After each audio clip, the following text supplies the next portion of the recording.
71st BPSC के confirm seats के लिए संपूर्ण क्रांति एक्सप्रेस आ चुका है एंड आज के डेली प्रैक्टिस सेट में आपका स्वागत है। Without delay let's start. Question number 1, greenhouse effect is the process to obtain suitable temperature for plantation of heating the atmosphere by absorption of infrared radiation by atmospheric carbon dioxide, by which barren mountains changes into green या in which deep water seems green। तो क्या इसका answer होगा? तो basically green house effect है क्या? यह एक नेचुरल प्रोसेस है जिसके कारण हमारा अर्थ सरफेस वार्म अप होता है, ठीक है। एंड इसमें क्या हम लोग पूरा फिनोमेना अगर शॉर्ट में देखें तो क्या है कि सन का रेज आया, रेडिएशन आया in the form of electromagnetic waves, okay. उसको जो हमारे एटमॉस्फेयर में प्रेजेंट गैसेस हैं वो क्या करती है कि उसको एब्जॉर्ब करती है, उससे आपका टेम्परेचर बढ़ता है, वार्म अप होता है एटमॉस्फेयर और हमारा जो प्लैनेट है वो हैबिटेबल बनता है, ठीक है। तो और वो जो आता है आपका रेडिएशन जो आता है वो इंफ्रारेड रेडिएशंस होता है, ठीक है। तो यही आपका बी हो जाएगा। Question number 2, greenhouse effect means क्या होगा? Increase in atmospheric temperature due to concentration of greenhouse gases at the atmosphere, growing vegetables and flowers in increase temperature, growing food crops in glass houses, none of the above. तो क्या होगा इसका answer? इसका answer A होगा। और ये देखिए दोनों ही PYQ का क्वेश्चन है, ठीक है। अलग अलग स्टेट PCS में पूछा गया है। ये राजस्थान का है, राजस्थान में पूछा गया था ये, और ये पूछा गया था उत्तराखंड में, ठीक है। तो मैं ये बेसिकली PYQ का इन्वायरमेंट का सेक्शन है। चलिए, what is greenhouse effect? Same चीज़ पूछा है जा रहा है। इंक्रीज इन टेम्परेचर है कि एसिड रेन है कि ब्लैक रेन है, क्या है ये? तो आपका क्या होगा? ये बेसिकली ए हो जाएगा, ठीक है। जल्दी जल्दी करते हैं। The concept of greenhouse gases was postulated by, अगर आपने अभी तक वीडियो नहीं देखी है तो हमने कल आपका एक वीडियो लाया था हमने, जिसमें आपका क्या था, ग्रीन हाउस गैसेस का जो बेसिक कॉन्सेप्ट है वो हमने पढ़ाया था। तो उसका नाम है environment special all about green house gases. आप लोग प्लीज़ जाके देख सकते हैं। और ये आपका 11 अगस्त को आ चुका था, ठीक है। ग्रीन हाउस गैसेस के बारे में 15 मिनट का शॉर्ट सा वीडियो है, मुश्किल से 13 मिनट का इनफैक्ट है। तो आप लोग कॉन्सेप्ट 13 ही मिनट में है, उसके अलावा मैंने ऐसे भी बताया था कुछ। तो आप लोग उसको एक बार देख लें, फिर आप इसको सॉल्व कीजिएगा, बहुत अच्छे से सॉल्व होगा एंड यू विल अंडरस्टैंड कि क्वेश्चंस कितने सिंपल होते हैं, ओके। तो concept of greenhouse gases was given by CC park, JN Jeffers, Joseph फॉरियर या L जॉबलर। तो क्या हो जाएगा इसका आंसर? जोसेफ फॉरियर। ये इन्होंने कब दिया था? तो 1820 में दिया था। चले next, question number 5, greenhouse effect is enhanced in the environment due to carbon monoxide, carbon dioxide, oxygen, none of the above. तो क्या हो जाएगा ये आपका आंसर? इसका हो जाएगा कार्बन डाइऑक्साइड, ठीक है। तो ग्रीन हाउस गैस इसमें से कार्बन डाइऑक्साइड है, okay. Question number 6, which of the following group of gases contribute to the greenhouse gas? आपका ammonia and ozone, carbon monoxide and sulphur dioxide, carbon tetrafluoride and nitrous oxide, carbon dioxide and methane. तो क्या हो जाएगा आपका? Carbon dioxide and methane हो जाएगा। Methane को हम लोग मार्श गैस भी बोलते हैं, ओके। तो और ये आपका अभी क्योंकि एग्रीकल्चरल फीड्स से वगैरह से बहुत ज़्यादा रिलीज होता है, तो आपका ये भी हमारा इंडिया, इसमें भी बहुत ही ज़्यादा एमिशन है इसका। तो it's not a good thing, okay. चले question number 7, the relative contribution of different greenhouse gases मतलब to global warming is given below, identify the incorrect pair. आपका क्या है? आपका मीथेन 20%, CFC 14%, CO2 40% या N2O 6%। तो क्या है आपका? इसका आंसर क्या हो जाएगा? इसका बेसिकली आंसर हो जाएगा आपका कार्बन डाइऑक्साइड 40%। देखिए मैं अगर आपको बता देती हूँ, देखिए कार्बन डाइऑक्साइड जो होता है उसका 66% होता है, मीथेन का आपका क्या होता है 16% होता है, नाइट्रस ऑक्साइड का आपका 6% होता है एंड CFC एंड अदर्स का आपका कितना परसेंट होता है? 12% होता है, ठीक है। तो सॉरी N2O है, नाइट्रस ऑक्साइड है ना ये। तो आपका क्या हो जाएगा? चले अराउंड 66% है ये। चले, विच of the following gases has the highest contribution in global warming? Carbon dioxide, CFC, nitrous oxide, फिर मीथेन। आपका अब तो सॉल्व हो जाएगा। इसका आंसर क्या होगा? या आप लोगों को यहाँ से पता चल गया 66%, तो कार्बन डाइऑक्साइड हो जाता है। What will be the decreasing order of the following which contribute to the greenhouse gases. देखिए ऐसा है ना कि बहुत ईजी लग रहा होगा कि इजी क्वेश्चंस हैं, बट यही क्वेश्चंस एग्ज़ाम में आएंगे तो आपको लगेगा कि थोड़ा सा पढ़ लेते तो और अच्छा कर सकते थे। इसलिए मैं रिपीटेड क्वेश्चंस भी करवाती हूँ ताकि आपको यहीं पे सारा याद हो जाए। You don't need to go again and again, you just आप इसको एक बार देख लो एंड देन आप क्या करना कि चाहे तो इसका नोट्स बना लो, चाहे इसको डबल की स्पीड पे कभी रिवाइज कर लो एक बार। इतनी बार एक ही क्वेश्चन को बनाना है कि याद हो जाएगा यहीं पे। ओके, तो सबसे ज़्यादा 66% किसका था? तो कार्बन डाइऑक्साइड का था। उसके बाद किसका था? तो मीथेन का था। उसके बाद आपका CFC हो गया एंड फिर N2O हो गया। तो क्या हो जाएगा इसका आंसर? इसका हो जाएगा A. Yes. Which of the following naturally occurring greenhouse gases cause the highest percentage of greenhouse effect? Carbon dioxide, methane, ozone या वाटर वेपर? तो इसका क्या आंसर रहेगा? हमने वीडियो में एक्चुअली डिस्कस किया है कि कैसे water vapour is the most abundant green house gases, और ये एक पॉजिटिव फीडबैक लूप है।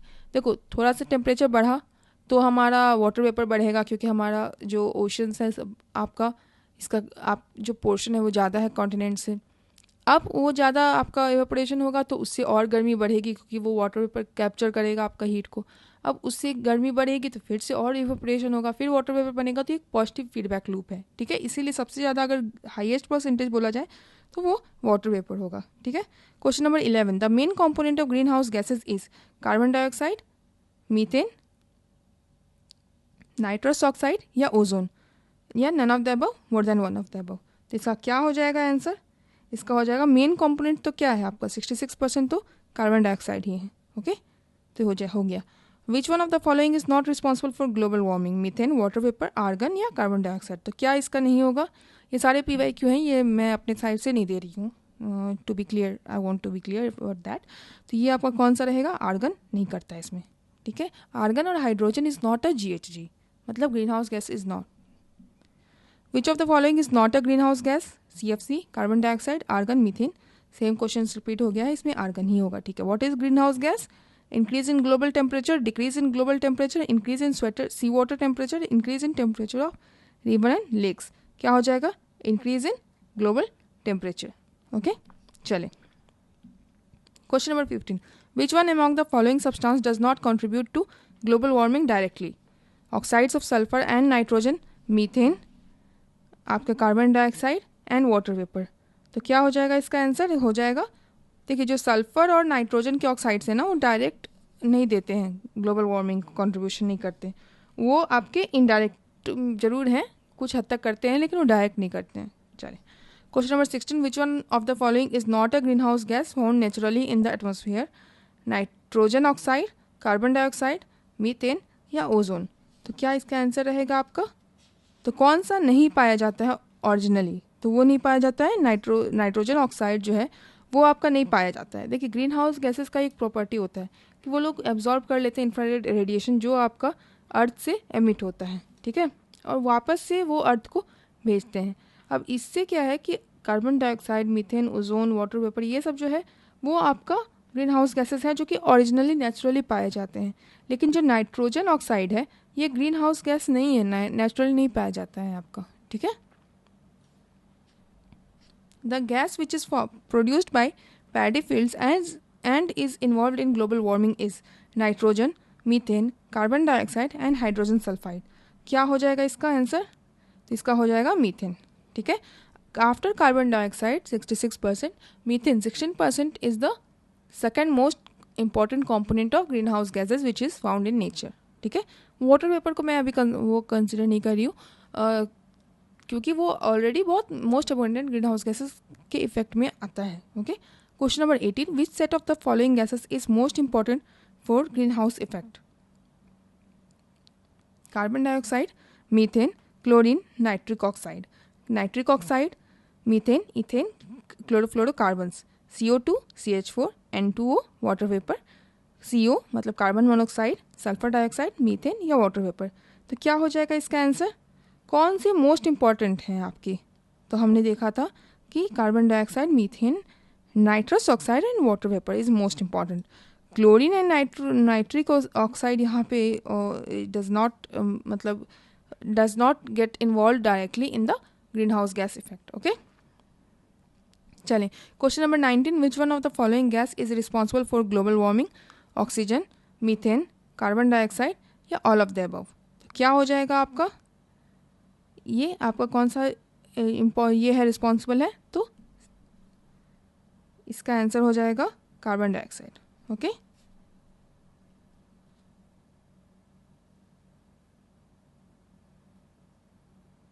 चलिए question number 20, the gases most responsible for global warming are carbon dioxide and methane, ammonia and butane, radon and nitrogen, ozone and hydrogen chloride.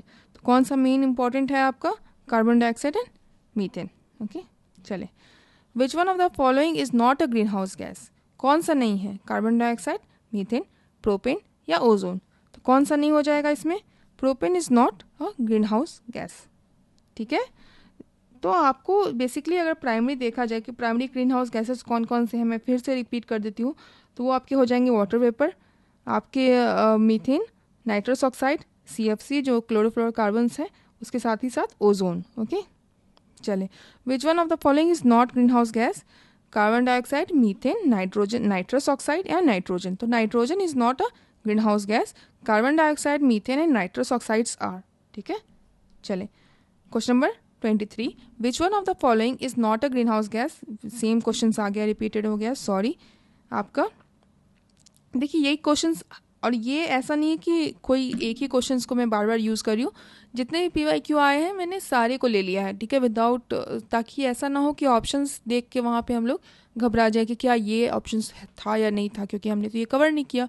So that's why I have kept all the repeated PYQs also. यार ठीक है, अभी देखना है, देख के निकल जाते हैं, फिर वहाँ पे क्यों सोचना वहाँ पे फिर से। ठीक है, तो विच one of the following is not a greenhouse gas? Methane, nitrous oxide, CFC या हाइड्रोजन? तो कौन सा नहीं है? मैंने जस्ट थोड़ा देर पहले भी बताया था कि hydrogen and argon is not considered a greenhouse gas, तो हाइड्रोजन। चलिए, which one of the following is not a greenhouse gas? फिर से वही पूछा है, oxygen, carbon dioxide, fluorocarbons and methane. एक ही क्वेश्चन पूछता है यार, ऑक्सीजन तो कैसे होगा? ऑक्सीजन अगर ग्रीन हाउस गैसेज हो जाए तो फिर हमें ऑक्सीजन को बढ़ाने की ज़रूरत कहाँ से पड़ेगी? Which is not a greenhouse gas? फिर से वही क्वेश्चन, मीथेन, CFC, SO2 या N2O? तो कौन सा आपका ग्रीन हाउस गैस नहीं है? तो आपका सल्फर डाइऑक्साइड एक ग्रीन हाउस गैस नहीं है।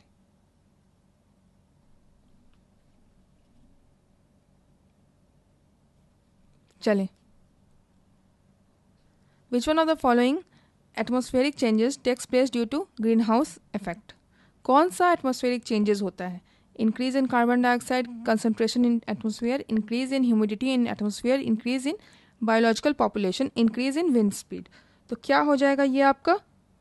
ये बेसिकली थोड़ा सा ये है आपका सब थोड़ा सब्जेक्टिव क्वेश्चंस है, क्योंकि जो ग्रीन हाउस गैस होता है उसके कारण आपका सब कुछ चेंज होता है। लेकिन अगर आप ओवरऑल देखें तो यहाँ पे देखा गया है कि due to greenhouse gas temperature बढ़ता है, ना कि आपका increase in carbon dioxide concentration. अगर यहाँ पे आपका वाटर वेपर बढ़ सकता है तो भी आप ले सकते हो। ठीक है, चले, the increasing amount of carbon dioxide in the air is slowly raising the temperature of atmosphere because it absorbs. क्या करता है ये आपका? The water vapour of the air and it आपका क्योंकि ये अब्जॉर्ब करता है वाटर वेपर को, रिटेन करता है ये। The ultraviolet part of solar radiations, all the solar radiation and the infrared part of solar radiation। तो क्या हो जाएगा इसका आंसर? क्योंकि ये जो है ना आपका कार्बन डाइऑक्साइड क्यों बढ़ा रहा है? क्योंकि वो जो करता है वो infrared part of solar radiation को कैप्चर कर लेता है। ठीक है, और उससे आपका टेम्परेचर बढ़ता है, उसको डिस्ट्रीब्यूट करता है, आपका हो जाता है एटमॉस्फेयर में। तो 90% जो इंफ्रारेड रेडिएशन रिसीव हो रहा है ना हमारा, वो आपको कैप्चर हो सकता है, वो आपको एब्जॉर्ब किया जा सकता है बाय कार्बन डाइऑक्साइड। तो यू कैन जस्ट इमेजिन कि कितना ज़्यादा टेम्परेचर वो बढ़ाने का कैपेसिटी है। इसीलिए carbon dioxide is the main component, 66% है वो आपका ग्रीन हाउस गैसेस को अगर कंसिडर किया जाए तो। ठीक है, चल, question number 29, climate change is caused by green house gas, depletion of ozone layer, pollution या ऑल ऑफ द अबव? इसका क्या आंसर हो जाएगा? इसका आंसर हो जाएगा आपका ऑल ऑफ द अबव, क्योंकि भाई सब कुछ से होता है। ग्रीन हाउस गैसेस तो हमें पता ही है कि वो डायरेक्टली कॉज करता है, साथ ही पॉल्यूशन भी डायरेक्टली कॉज करता है। और जहाँ तक डिप्लेशन ऑफ ओजोन लेयर की बात है, तो जितना आएगा आपका वो आपका यूवी उतना ही ज़्यादा, वो अगर डिप्लेशन हो गया है तो यूवी रेज जो आएंगे, सन के रेज आएंगे, वो डायरेक्टली आएंगे, तो उससे और क्लाइमेट चेंज होगा ही। तो इसका आंसर क्या हो जाएगा? डी। ठीक है। The main reason of climate change is greenhouse gas, depletion of ozone layer, pollution and, देखिए ऑप्शंस भी सेम है यार, तो सेम क्वेश्चंस आया है। एक आपका यूपी पीसीएस में आ गया, तो एक आपका झारखंड पीसीएस में आ गया है। ठीक है, चलिए। Which one of the following gas is both harmful and beneficial to life on earth? Oxygen, ozone, nitrogen, carbon dioxide. तो कौन सा ऐसा है गैस है जो कि हार्मफुल भी है और बेनिफिशियल भी है? तो क्या होता है इसका आंसर? Carbon dioxide. क्योंकि कार्बन डाइऑक्साइड अगर नहीं हुआ तो प्लांट का फोटोसिंथेसिस कैसे हो जाएगा? इसलिए आप समझ सकते हैं, और हार्मफुल भी है क्योंकि ये टेम्परेचर रेज कर रहा है, क्लाइमेट चेंज कॉज कर रहा है। ठीक है। Which of the following statement best describes carbon fertilisation? Increase plant growth due to increase carbon dioxide concentration of carbon dioxide in atmosphere, increased temperature of earth due to increased concentration of carbon dioxide in the atmosphere, increased acidity of oceans as a result of increased concentration of carbon dioxide in the atmosphere, या adaptation of all living beings on earth due to climate change brought by the increased concentration of carbon dioxide in the atmosphere। तो क्या हो जाएगा इसका answer? Carbon fertilisation का मतलब क्या होता है कि फर्टिलाइजर का काम क्या होता है कि जो आपका प्लांट ग्रोथ है उसको हम बढ़ाना चाहते हैं, इसलिए फर्टिलाइजर डालते हैं। तो यही हो जाता है कार्बन फर्टिलाइजेशन का मतलब है कि जो इंक्रीज कॉन्सेंट्रेशन हो रहा है ना, कार्बन डाइऑक्साइड का एब्जॉर्प्शन हो रहा है, उसके कारण जो आपका प्लांट ग्रोथ होता है। ठीक है, यहाँ पे फर्टिलाइजर को ले लीजिए, यहाँ पे कार्बन एज अ फर्टिलाइजर काम कर रहा है, तो उसके कारण प्लांट ग्रोथ हो रहा है। ठीक है, ये आपका यूपीएससी का ये है क्वेश्चन, PYQ 2018 में आया था। ठीक है। Which of the following are the primary cause of climate change? Excessive burning of fossil fuel, exploding numbers of automobiles driven by oil, increasing solar flares, heavy deforestation। तो कौन सा प्राइमरी कॉज होगा आपका? तो इसका आंसर हो जाएगा क्या? सोलर फ्लेयर के इंक्रीज होने से हमारा ये आप क्लाइमेट चेंज हो रहा है? तो नहीं, ये प्राइमरी कॉज नहीं है। नो, प्राइमरी कॉज नहीं है ये आपका। लेकिन फॉसिल फ्यूल, जो ऑटोमोबाइल से इतना ज़्यादा हम लोग पेट्रोल डीजल जलाते रहते हैं वो, या उसके अलावा हेवी फॉर डिफॉरेस्टेशन, ये सारा कारण है। ठीक है, चलिए question number 34। Carbon monoxide, methane, ozone and sulphur dioxide, which of the above are release into the atmosphere due to burning of crop और बायोमास रेजिड्यू? तो क्या हो जाएगा इसका आंसर? इसका आंसर हो जाएगा, क्योंकि देखिए बायोमास रेजिड्यू जो होता है ना, उससे आप ये नहीं बोल सकते कि ये वाला चीज़ एमिट किया, ये चीज़ नहीं किया। जनरली इस टाइप के क्वेश्चंस में जो एप्लीकेशन बेस्ड क्वेश्चंस होते हैं, क्या वोल्केनो से क्या क्या निकला, तो भाई अगर 1% क्या 0.0001% भी अगर मिथेन निकल जाएगा तो क्या आप उसको मार दोगे, भगा दोगे? नहीं ना। तो इसीलिए इस टाइप के क्वेश्चंस में कि बायोमास से क्या क्या निकला, अगर वो एब्रप्टली बिल्कुल अलग ना हो तो ये सभी होते हैं। ठीक है, question number 35। Which among the following gases is most responsible for global warming? Nitrogen, methane, carbon dioxide and carbon monoxide. तो कौन सा है ऐसा गैस जो कि सबसे ज़्यादा रिस्पॉन्सिबल है? तो उसका आंसर हो जाएगा कार्बन डाइऑक्साइड। ठीक है, global warming is cause due to the emission of carbon dioxide, same चीज़ है, अलग अलग क्वेश्चंस अलग अलग एग्जाम्स में पूछे गए हैं। The apprehension of global warming is aggravated by increase concentration in the atmosphere of, क्या है आपका? Carbon dioxide. ओके, चले, global warming is due to increase in carbon dioxide, same question है, बार बार पूछ रहा है। ठीक है, which of the following is considered to be the optimum concentration of carbon dioxide for natural balance in atmosphere? 0.02%, 0.03%, 0.04%, 0.05%। तो कौन सा हो जाएगा आपका? ऑप्टिमम कॉन्सेंट्रेशन क्या है कार्बन डाइऑक्साइड का? तो उसका आंसर है आपका 0.03%। याद रखिएगा, ये इंपॉर्टेंट क्वेश्चन है क्योंकि ये आपको याद ही रखना है, इसके अलावा कोई ऑप्शन नहीं है आपके पास। Methane is emitted from which of the following? Paddy fields only, termitary only, so दोनों या फिर कोई नहीं। ठीक है, तो इसके आंसर क्या हो जाएंगे? दोनों, क्योंकि देखिए आपका अब अगर मीथेन का बता देती हूँ मैं, तो मीथेन का क्या है कि नेचुरल रिसोर्सेज से जैसे कि वेटलैंड्स वगैरह से या फिर ह्यूमन एक्टिविटी से रिलीज़ होता है। और आपका जो बैक्टीरिया होता है जो कि आपका एमिट करता है, आपको वो भी एमिशन करता है मीथेन का, ठीक है, जब डिकम्पोजिशन होता है तो ये सारा है। चलिए, the gas which is emitted in the paddy fields and increases the earth temperature is, कौन सा है आपका? पैडी फील्ड से कौन सा एमिट होता है और जो कि अर्थ का टेम्परेचर भी बढ़ाता है, तो वो हो जाएगा आपका मीथेन। ओके, चलिए, the gas which is produced by the paddy fields and is involve in global warming is, same चीज़ है आपका, मीथेन ही बोला है। Among the following crops, which of the following is the most important anthropogenic sources of both methane and nitrous oxide? कौन सा? Cotton, rice, sugarcane and wheat. कौन सा most important anthropogenic source है? एंथ्रोपोजेनिक मतलब man made हो गया, ठीक है, जिससे आपका मीथेन और कार्बन नाइट्रस ऑक्साइड दोनों ही रिलीज होते हैं आपके। तो आपके क्या हो जाएगा? पैडी फील्ड्स, क्योंकि पैडी फील्ड्स में ना आपका दोनों ही रिलीज होता है। Rice. Which of the statement given below are correct about methane hydrate? Global warming might trigger the release of methane gas from these deposits.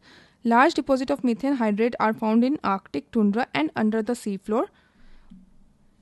Methane in atmosphere oxidizes to form carbon dioxide after a decade or two. तो क्या जैसे हम लोग एक एक करके एक एक लाइन से करते हैं, ठीक है, ये क्वेश्चन जो है आपका ये बहुत इंपॉर्टेंट है और ये आपका यूपीएससी में 2019 का पेपर का क्वेश्चन है, ठीक है। अब आप ये बताएं मुझे कि ग्लोबल वार्मिंग जो है आपका, जो मीथेन हाइड्रेट बेसिकली क्या होता है? तो मीथेन हाइड्रेट एक क्रिस्टलाइन सॉलिड होता है जो कि आपका मीथेन मॉलिक्यूल्स चारों तरफ से वाटर मॉलिक्यूल से घिरे हुए हैं और वो आपका जनरली आइस के फॉर्म में रहता है। और अगर हमें मतलब आइस पिघल गया ग्लोबल वार्मिंग के कारण, ग्लेशियर्स हमारे पिघल रहे हैं, पोलर आइस कैप्स पिघल रहे हैं, तो ये सारे जो मीथेन हाइड्रेट्स हैं वो आपके रिलीज़ हो जाएंगे, सही बात है। और ये भी देखा गया है कि जो मीथेन हाइड्रेट सबसे ज़्यादा कहाँ पाया जाता है? आर्कटिक टुंड्रा में, ठीक है, तो वो भी सही बात है क्योंकि वहाँ पे आइस रहता है, वहाँ पे मीथेन हाइड्रेट हो सकता है क्योंकि हमारा जो पूरा कन्वर्जेंस बेल्ट भी है ना, वो पूरा पोलर से लेके इक्वेटर पूरा घूमता है, तो हर जगह से वो आपका पोल में एक आपका ये रहता है, उसका स्टोरेज है। ओके, और जो CH4 है वो एटमॉस्फेयर में रह के वो आपका कार्बन डाइऑक्साइड सही में बनाता है, तो दैट्स फाइन। तो मतलब तीनों सही है, इसलिए इसका आंसर डी हो जाएगा। The greenhouse gas liberated bye cut chewing animals is carbon dioxide, methane, CFC and nitrous oxide. कौन सा हो जाएगा आपका? इसका हो जाएगा मीथेन, ठीक है। चले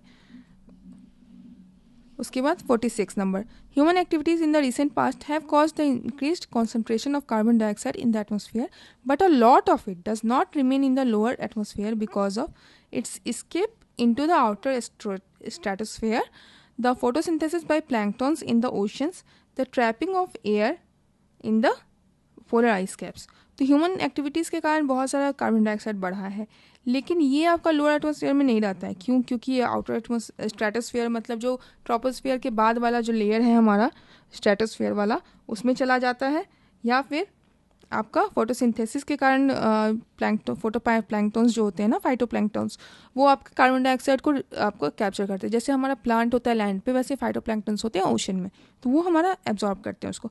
या फिर trapping of air in the polar ice caps. तो क्या हो जाएगा इसका आंसर? ये भी आपका यूपीएससी का क्वेश्चन है, 2011 में आया था।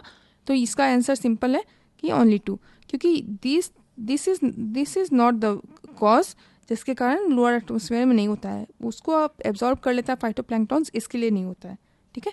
Question number 47, due to their extensive rice cultivation some regions may be contributing to global warming, to what possible reasons is this attributable? The anaerobic conditions are associated with rice cultivation cause the emission of methane. When nitrogen based fertilizers are used, nitrous oxide is emitted from the cultivated soil। तो इसका क्या है? देखिए, अगर मैं हिंदी में बोलूँ कि हम लोग जानते हैं कि राइस का मतलब चावल का बहुत ज़्यादा ये हो रहा है, एक्सटेंसिव कल्टीवेशन हो रहा है, तो इसके कारण कुछ एरिया जो है जैसे कि इंडिया हो गया, वो बहुत ज़्यादा इंडिया और चाइना इनफैक्ट सबसे 1 नंबर पे है अगर आप ग्रीन हाउस गैसेस का एमिशन का बात करें तो वो बहुत ज़्यादा कंट्रीब्यूट कर रहा है। इसके कारण क्या होगा? क्योंकि एनारोबिक कंडीशन, एनारोबिक मतलब जहाँ पे ऑक्सीजन नहीं होता है, जैसे पानी, अगर आप एक जगह पे पानी डाल देते हो और वो बहुत दिन तक वहीं स्टैंडिंग वाटर जो होता है ना, वो एनारोबिक हो जाता है, ठीक है। तो anaerobic conditions associated with rice cultivation cause the emission of methane. दूसरा, when nitrogen based fertilisers are used, तो नाइट्रस ऑक्साइड भी आपका एमिट होता है। तो इसका आंसर क्या रहेगा आपका? इसका हो जाएगा दोनों। ठीक है, चलें। Question number 48, as a result of global warming there has been better global communication, melting of glaciers, flowering of mango trees before time and adverse impact on health. तो क्या हो जाएगा इसका आंसर? देखिए, बेटर ग्लोबल कम्युनिकेशन का तो कोई ये है नहीं, ये ख़त्म कीजिए तो आंसर आ गया। ठीक है, sometimes you just need common sense, you don't need much knowledge. Okay, question number 49, which of the following are the impacts of global warming? Rise in sea level, melting of glaciers, spread of diseases, bleaching of coral reef. क्या क्या हो जाएगा आपका? Rise in sea level होगा, सही बात है, polar ice caps पिघल रहे हैं पानी में, वो होगा। ये मेल्टिंग ऑफ ग्लेशियर से ही सी लेवल इंक्रीज भी होगा। उसके साथ ही साथ स्प्रेड ऑफ डिजीजेज भी होंगे, क्योंकि जो आइस कैप्स के अंदर आपके बहुत साल से 10,000 साल 20,000 साल से ट्रैप्ड डिजीजेज हैं वो रिलीज हो जाएंगे, और ब्लीचिंग ऑफ कोरल रीफ्स भी होगा। तो इसके कारण सारा ही हो रहा है। ठीक है, question number 50, which of the following is the most fragile ecosystem that will be first affected by global warming? आपका Arctic and Greenland ice sheet, Amazon rain forest, taiga या इंडियन मानसून। तो कौन सा हो जाएगा आपका? Arctic and green. देखिए, क्योंकि यहाँ पे क्या होता है, आइस है, सबसे पहले तो यही पिघलेगा ना अगर टेम्परेचर बढ़ेगा तो that's what it will happen. Okay, इसके साथ ही हमारा 50 क्वेश्चंस का ये सेट पूरा कंप्लीट होता है। ये आपका बेस्ड था, आपका जो ग्रीन हाउस गैसेस से रिलेटेड कॉन्सेप्ट आया था। मैं अगर आपको ये कॉन्सेप्ट वाला सीन ये अच्छा लगा सिनेरियो, कि मैं पहले कॉन्सेप्ट थोड़ा सा मैंने बता दिया, 15 मिनट 10 से 15 मिनट का था, और उसके बाद मैंने क्वेश्चंस करवाए। क्या आपको ये अच्छा लग रहा है, या फिर आप मैं सीधे प्रैक्टिस सेट ही करवाऊँ और कॉन्सेप्ट के बिना करवाऊँ, वो अच्छा लग रहा है? तो आप लोग अपने व्यूज़ को ज़रूर प्रोवाइड करें कमेंट सेक्शन में, उसके हिसाब से मैं ऐसे आपके लिए सेगमेंट्स और लाऊंगी। Thank you so much. आप लोगों को कैसा लगा आप लोग प्लीज़ कमेंट करें, लाइक करें, शेयर करें और सब्सक्राइब करें।